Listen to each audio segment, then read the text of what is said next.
Okay, before I get into anything, I should probably mention I don't really have time to record things very much during the day, so I'm recording this at night. If my voice sounds kind of shaky and quiet and like I'm crouched under a bed whispering into a microphone, that's because it's the middle of the night and there are other people very close to me, so I just don't want to wake them up.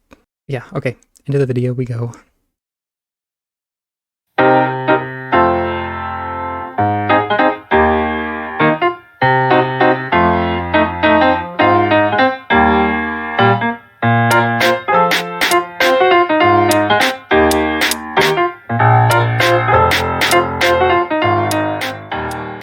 Introduction. Hello to my 3 subscribers, one of which I'm pretty sure is myself. Today I wanted to talk to you about Star Wars, drag, and a neat little hobby known as queering. For those of you who don't know what that last one is, here is a perpetually angry Kylo Ren impersonator with a voice modulator reading the Wikipedia page for it. Queering is the verb form of the word queer. It comes from the shortened version of the phrase queer reading. It is a technique that came out of queer theory in the late 1980s through the 1990s and is used as a way to challenge heteronormativity by analyzing places in a text that use heterosexuality or identity binaries. Queering is a method that can be applied to literature as well as film to look for places where things such as gender, sexuality, masculinity, and femininity can be challenged and questioned. Originally, the method of queering dealt more strictly with gender and sexuality, but quickly expanded to become more of an umbrella term for addressing identity.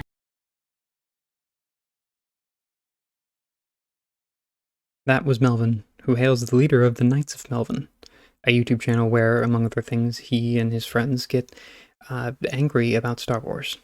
In fact, he's made over 400 videos about how angry he is about Disney's acquisition of Star Wars and all of the Disney shills. ThatGayJedi is a Disney shill. Pink Milk is a Disney shill. Who find things to enjoy about it or speculate on it despite it being very, very bad. More specifically, he takes issue with marginalized groups, like the LGBTQIA+ community, and pretty frequently references social movements like Black Lives Matter in a negative context, sometimes outright calling them terrorists, or implying worse things. He doesn't evidence these claims, presumably because he believes his reasoning is obvious to anyone that consumes the same media he does. This is a problem because I can't debunk claims that aren't sufficiently evidenced, and can't really do anything about things that aren't claims at all. Sometimes he just says normal things and just gets angry about it with power metal in the background. How did this get approved? Who are these people? ThatGayJedi has 1,200 subscribers. Pink Milk, 700. Why are they getting a panel? Their panel got approved in 2023 because they had their own panel at Star Wars Celebration 2022. So, what is it that I'm doing? Well, to be clear, this is not an educational video or in any way a productive video. I strongly doubt that I'm convincing enough to persuade any supporters of Mel to come to the light side, and if you're interested in concepts I'm going over, I'll link better videos about them below. This video exists only because I found Mel to be both interesting and very funny in ways he certainly did not intend. An accidental master of parodical content, mocking and uprooting his own arguments and those of his colleagues more effectively than I ever could. That said, I don't want to just laugh at him for being completely unhinged.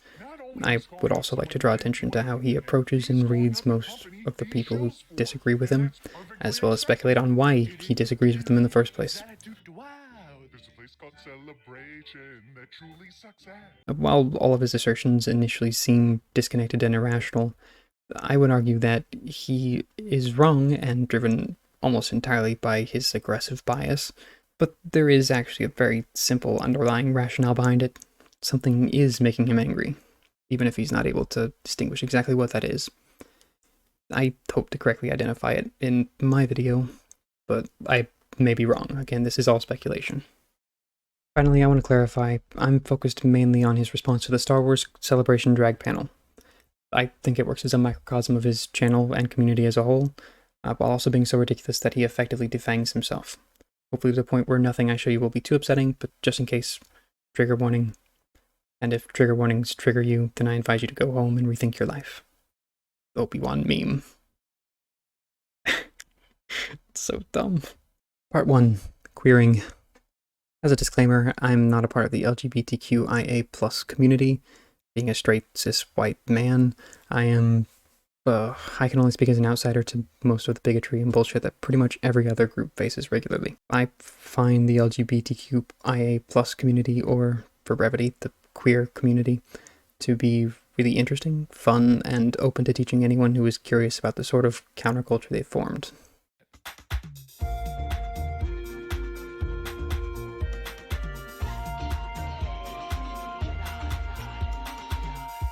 ThatGayJedi, also known as Chase, is a non-binary YouTuber who looks at a lot of sci-fi and fantasy pop culture through a queer lens.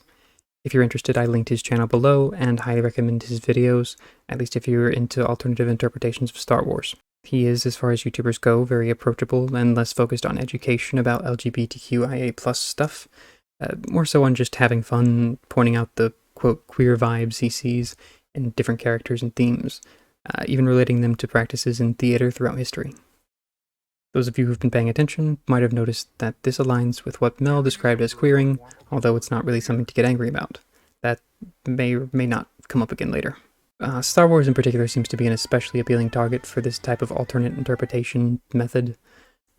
Generally, they recognize that their speculations are not canonical or even contradict the likely intent of its creator. If you read with your eyeballs what the actual panel description says, it says that that some of Star Wars' very best characters embody various core principles of drag. So what this panel is doing is it's boiling down drag to its essential pieces, like its essential foundational aspects, and it is relating them to characters in Star Wars. But still often jokingly say that this is canon now, or I dare anyone to prove that this isn't canon. I cannot wait for tomorrow. The Mandalorian is back, baby, and it's better when it's gay. I don't think the Mandalorian is gay. Well, tune in and find out why he is all capitals. I'm pretty open to most Star Wars thoughts, except for two. Din Djarin is gay, a homosexual man. Specifically, Boba Fett also gay, a bisexual man. Specifically, if you don't agree, you're just wrong. Considering the context, one might think this would be very difficult to understand as entirely serious or literal. Right? Anyway, now let's talk about drag. What if I took a break at the CVS pharmacy, put on my Sunday clothes like a Barnaby? Part 2, drag or not to drag. It's a play on words. I did it to entertain myself. To quote Wikipedia for brevity, the term drag refers to performance of exaggerated femininity or masculinity or other forms of gender expression, usually for entertainment purposes. For any males in the audience who didn't know, that's the appropriate way to read Wikipedia. Short and with a normal, even tone. I've personally been to several drag shows before, and they're usually pretty entertaining. They're not inherently sexual in any way, and in fact are typically used in satire, comedy, or when making political commentaries. It's often men dressing as exaggerated women, or women dressing as exaggerated men, which is just a fun defiance of traditional norms and expectations. Most importantly, it's performative. It's part of a show that's geared towards its intended audience, and which usually serves a purpose in the artist's performance. It's not exclusively practiced by gay or transgender people, even though some queer communities have sort of adopted it. So when you see pictures like these being used to give the impression that this is inherently sexual or in some way perverse, it's typically because the one presenting them has a strong bias against it. It's actually pretty common throughout history, and in many different cultures, especially in theater. Again, I have a video linked below if you're interested. Still, drag regularly inspires a lot of gay panic nonsense among those who think that gender is entirely defined by sex, but who also believes that changing your clothes or to something that is traditionally worn by the opposite gender can impact your sexuality or confuse people. I'm not really sure what Mel and the others who share his sentiments actually think, because they don't really say. They mostly just mention that it happens and that they are angry about it. Yeah, that's it. Speaking of extreme reactions to normal things, I should probably get to the point. ThatGayJedi had a drag panel approved for Star Wars Celebration 2023, where he and a couple of other content creators would be able to go on and discuss the history of drag as well as its relevance to Star Wars and theater in general. He encouraged his fans to come out and dress in drag if they wanted, and that's basically all that happened. Their panel was about an hour long and is posted on ThatGayJedi's panel, and is also linked below. There was, of course, a backlash. Many transphobic and homophobic YouTubers and Twitterists got angry and made a stink, calling out ThatGayJedi. So this is the tweet right here from ThatGayJedi. I am humbled and grateful and over the forest moons to announce that my Star Wars Celebration panel with these people, Star Wars is a drag. Exploring Star Wars through the art of drag has been officially approved. We can't wait to share this with you all. The Star Wars account, the official Star Wars account right here, says we can't wait to see it. And then this person responds, the happy tears have returned to my eyes. Thank you so, so much. Now, again, let me put proper context to this, as I always do with my videos.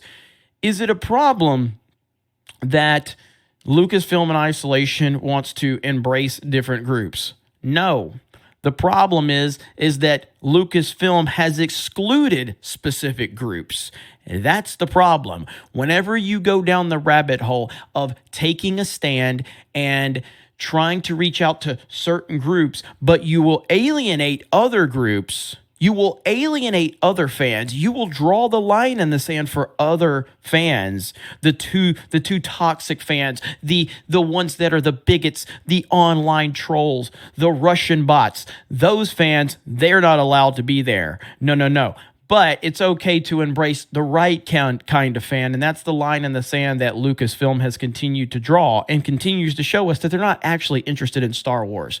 And implying that this was somehow a kind of perverse event driven by radical leftist Disney shills.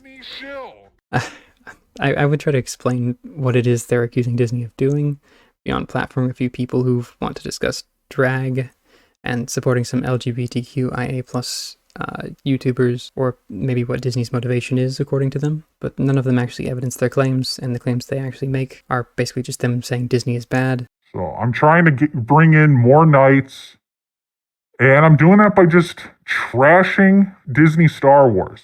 And also these YouTubers are bad for being excited that they get to host a panel on topics they've covered for years on their own.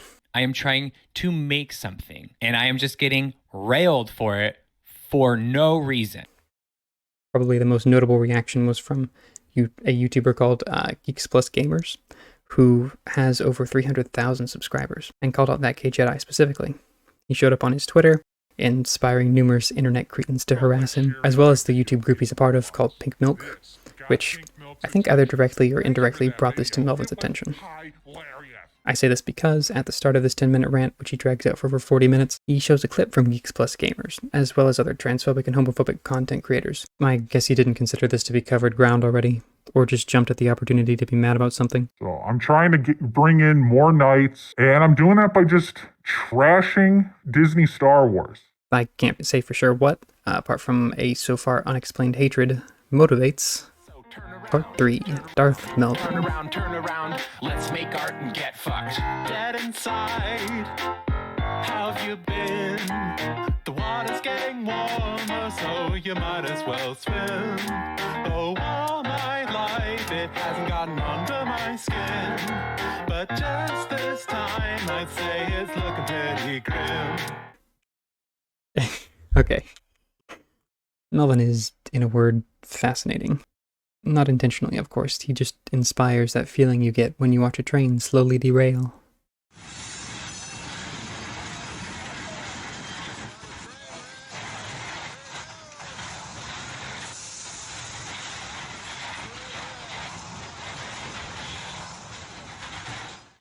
It's not good. You don't really want it to happen, but it's almost entrancing. Melvin's videos are kind of like that. But then imagine the conductor has no idea that the train cars have fallen over, and it just keeps going, dragging on for miles and miles, ignoring the many, many people who try to alert him to his predicament. Pink Milk proceeds to have a complete Star Wars meltdown. No, you didn't need to come onto a gay page and tell me I'm grasping at straws. You're the same people that show up at gay prides with your signs and start fights. If you don't realize what you're doing, you are not thinking. Nah, you are simply antagonizing people who disagree with your interpretation and dare to voice their opinion on the matter. No one here is after you. I just disagreed with what you said. That's life. Learn to live with it. Saying an opinion would be, I don't think so, not grasping at straws. That's called being a jerk. Also, they. So you lumped all queer people into your tweet. If you're going to be a homophobe, then at least have the guts to stand by your words and not run away from your stance like a coward. It just keeps going. He has no awareness of his position and no desire to second-guess his reasoning. He just doesn't stop or even slow down. I've written and rewritten this script about half a dozen times now because I wanted to respond in a way that was fair and measured, but I can't. I find it very difficult, at least. And not because I couldn't disprove the wacky shit he says. Han Solo, it's my headcanon that he identifies as a penguin. But because I don't really have to. His supposed evidence that Disney is an activist corporation trying to gayify the world just consists of a few cherry-picked progressive directors. They hire activists to write their High Republic books. They hire activists to direct their shows. If you don't fall in line with this ideology, you get fired. And one that was fired for disagreeing, but she didn't disagree with Disney at all. She just made an Instagram post comparing her experience on social media to the Holocaust and then got fired. Because that's what happens when you compare your experience on social media to the Holocaust. You shouldn't do that.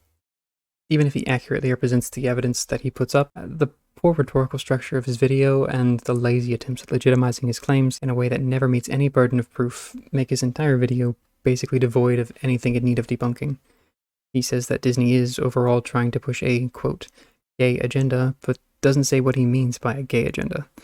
He seems fine with Disney acknowledging that gay YouTubers exist during Pride Month, but then gets mad that they were invited to the premiere of Andor, a show he openly hates. They were just on a panel at Celebration. It was June, it's Pride Month. Disney knows they're gay Star Wars channels. Again, maybe Disney just wanted to show some support. Maybe. But then what was that gay Jedi and Pink Milk doing at the Andor premiere? He fully quotes, using a dramatic voice, something completely normal as well, which I actually really kind of enjoyed. I could honestly sit and listen to his dramatic, modulated voice read out Apple's terms of service all day. You know, that would be a good way to, get that information out into the world, I guess. Whatever. Here's a clip of that. The long and rich history of drag has graced the world with entertainment, culture, political action, and so much more. It is no wonder, then, that today the art form has reached such a cultural significance that the truths and concepts of drag performance permeates countless aspects of our daily lives, including Star Wars. Some of Star Wars' very best characters embody various core principles of drag, whether it's Din Djarin's drag as a personal expression and discovery, Asajj Ventress' drag as queer rebellion, or Padme Amidala's drag as self-empowerment. The relevance of drag even spills out of the pages and screens of Star Wars and flows through the fandom itself through hobbies like cosplay. While taking an introductory look at the history and function of drag in our world today, let's also explore its thematic resonance and influential presence in everyone's favorite far, far away galaxy. That's actually why I had footage of him reading the Wikipedia article for queering in the first place. He ends that lengthy quotation of this article by calling it a waste of time, which, if it's a waste of time, then why angrily read it out? It's a waste of precious video seconds that could be used elsewhere, or not at all, since the video is many times longer than it needs to be. And yeah, I'm aware that I just played those clips out in full, but I'm an amateur who can get away with stuff like that. Mel, on the other hand, has nearly 500 videos. He just keeps churning them out nonstop, which I guess is impressive in some respects. First off, that is a lot of work, even if your content is fundamentally bullshit. But it's also an incredible amount of energy dedicated to being angry, or at least performing anger. I sincerely don't know how someone can maintain that level of outrage for more than a day. That's why I ended up eventually playing Fallout 76 and having a lot more fun than I did in Fallout 4. which was admittedly a pretty low bar. I can feel your anger. Also, one final observation on how Mel talks. If you take the emotion out of his voice, a lot of what he says is actually pretty neutral, or almost sounds supportive. At least if you cut out the part at the end where he jumps to wild assumptions and speculations about how gay people are trying to take over the world with their superior fashion sense and general friendly demeanor. For example, queering is a way to challenge social norms, challenge sexuality, challenge gender. Queering is looking for things that aren't there, and it's an umbrella term. It's a very broad term, so it can be basically applied to anything you see fit. The crew is talking about poppers. They are inhalants used to enhance sexual pleasure. They facilitate anal sex by increasing blood flow and relaxing sphincter muscles. The official Disney Star Wars account commented on the stream. I've never seen this before. What was the official Star Wars doing in the live chat? Pink Milk tweeted about this. It's a big thing. The official Star Wars account, and then Disney, and then what the fuck is he saying? The official Disney Star Wars account commented on their stream. I've never seen this before. What was the official Star Wars doing on the live chat? Pink Milk tweeted about this. It's a big thing. The official Star Wars account, and then the official Disney Star Wars account replied to the tweet. The Star Wars official YouTube account and the official Star Wars account engaged with Pink Milk. You can probably see how repetitive and dull this gets when you remove the emotional emphasis, but that kind of contributes to my point. He never actually says much to be offended about. He just angrily states normal things with an occasional wild conspiracy theory shoved in, with the expectation that you share his biases. Because if you don't, you're obviously one of the bad people, a member of the out group. And finally, he wraps it up with an inspired musical number. I'm not kidding. Wow. There's a place called Celebration that truly sucks ass. Disney should sell the IP and get rid of it fast. You say there's Dragon Star Wars, but what do you know? You are shills who were invited to the premiere of Andor. Getting gay with kids is here to tell you that Star Wars is queer.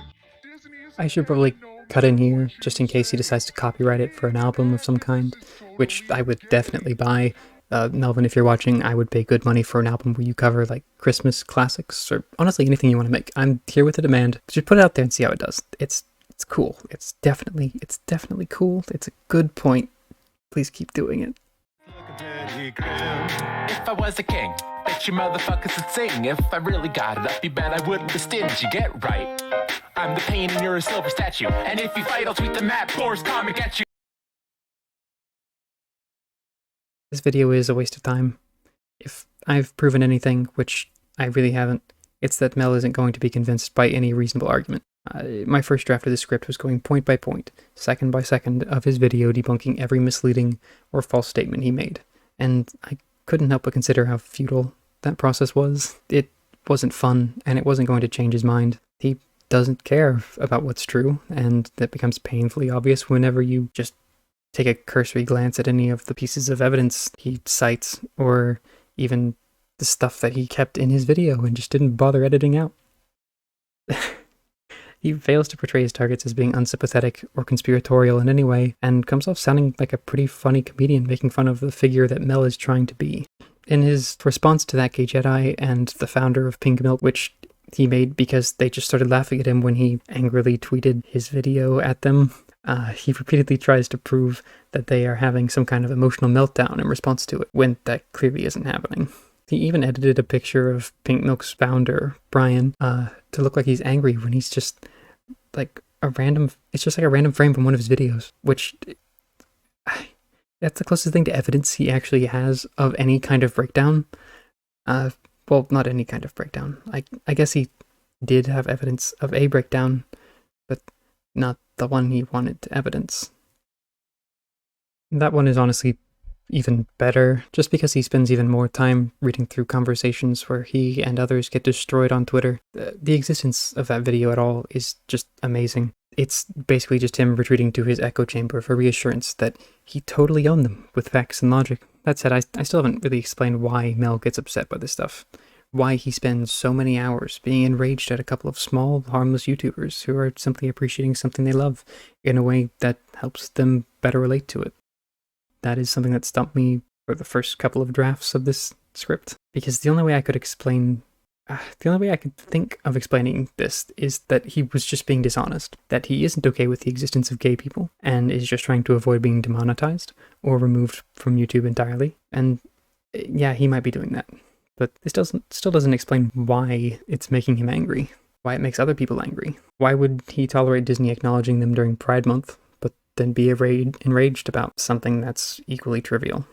It later occurred to me that there is, in fact, a pattern. Mel is the kind of homophobe who has gotten to the point where he can accept that gay people exist by pretending they don't. Gay people can be talked about, but they can't speak for themselves or be represented positively in media that straight people consume. Mel thinks that we are normal, and they are weird, and the anger comes with these two categories interacting. Gay characters who have personalities, motivations, and contributions to the plot are rejected, as are speculations that characters with no explicitly stated sexuality might be gay. The Mandalorian, for example, could be gay, but Mel and his band of merry men strongly believe that he isn't, because the Mandalorian is a character they perceive as normal, even if they don't particularly like his show. This is also somewhat an explanation for their use of imagery. Portraying drag as exclusively sexual or perverse, it can't be seen as normal or acceptable, because to them, it's weird. It belongs in the weird category, not in the normal one. Gotta keep them separate. What I'm describing is clearly a form of social categorization, specifically an in-group and out-group mentality. The us versus them conflict, where the us category or the in-group is typically seen as positive, nuanced, and given special benefits, while the them category or the out-group is seen as negative and homogenous. So they're all the same, basically. I'll use myself as an example for this, actually. Feel free to skip ahead if you already understand this stuff.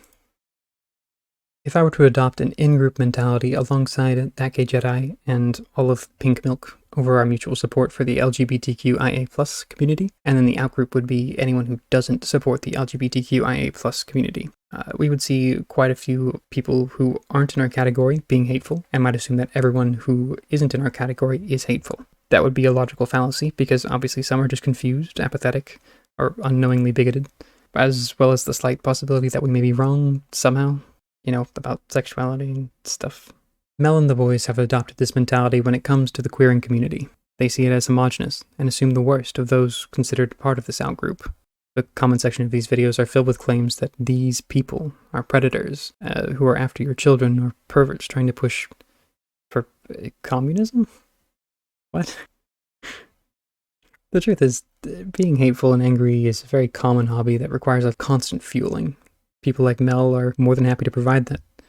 I mean, just go to his Twitter and scroll through his tweets. He just calls people names and then accuses them of being outraged before running to YouTube to very angrily yell about how he has to share Star Wars now, while flashing memes across the stream to emphasize his feelings on the subject. Honestly, now I'm kind of exhausted watching this. Mel, if you've watched this far, and I know you did because you always try to give fair representations to the people you disagree with, take a vacation. I don't just mean that as a backhanded suggestion either. You really need to just step away from all the people who make you angry, and the people you agree with. Find a topic, write your thoughts on it, then come back after you've taken a weekend away from the internet, and see how you feel. If you're worried about losing your audience, well, you might lose some, but you'd probably attract a lot more, since you won't come off as completely unhinged to new viewers. And if you're a fan of Mel, encourage healthy habits. He probably won't listen to me, but he might listen to his audience if they want him to take a mental health break, Oh, and one last clarification. I'm not defending ThatGayJedi and the Pink Milk crew. They don't need me to defend them, because they're doing a good job all on their own. That's another reason why this video is a waste of time. There's a lot of those. Part 5, the outro. Sadly, I feel like I can't just have fun with this, because there is something of a conspiracy going on. Though it's not some malicious social agenda. Disney is a corporation, and like all corporations, their ultimate goal is to make money. This by itself isn't inherently good or evil, at least not in the traditional sense of the words, but it should be accounted for. In H. Bomber Guy's video, Woke Media, I think it's called Woke Media, which I'm about to plagiarize, he describes the use of controversial topics by large corporations to advertise their products. He specifically talks about Nike, Gillette, and Keurig, but I'll apply these concepts to Disney's recent movies, shows, and other decisions. You see, While accepting the panel is just a decent thing to do, Disney is a company, and companies don't generally care that much about decency. Like I said, it's a corporation whose goal is to make money, and one of the ways they make money is through advertising, and also positive association is a part of advertising. They do something that is small, but nice, and they get all the reactionaries riled up over it, so they get angry and talk about it, and that works as advertising. On one hand, you have the relatively small group of people who are happy to be represented and who want to support this stuff. On the other, you have people like me, who likely wouldn't have heard about it at all if it weren't for people like Melvin and other angry internet weirdos complaining about, all the evil gay stuff going on. I want to support these steps, and I think that regardless of its intentions, it's good that Disney invites conversations on these topics. Piggybacking on social issues to insert themselves into conversations isn't a new practice, or an inherently negative one. Just something to be cautious of. I think that's all for today. I don't know how to close out videos, and I don't have many credits to list on screen, so it's likely blank now. If not, it will be soon, unless I decide to be clever with my editing. I have a video in the works on Redfall. If you want to see that, you can subscribe. It may take a while though, since I became discouraged about halfway through when I realized how far I was from the end. And yeah, I play video games. I like video games. I think they're interesting. Not Redfall, but, other games. If I missed something, or if you'd like to hear my opinions on something else, feel free to leave a comment. I'm sure I'll have plenty of people telling me to fuck off, so anything positive or constructively critical would be appreciated. I'd like these videos to be made more regularly, but I work a lot, and I'm also in college. Sort of. I can promise that I'll do my best. Yeah. Thanks for watching. That's all for today. Goodbye.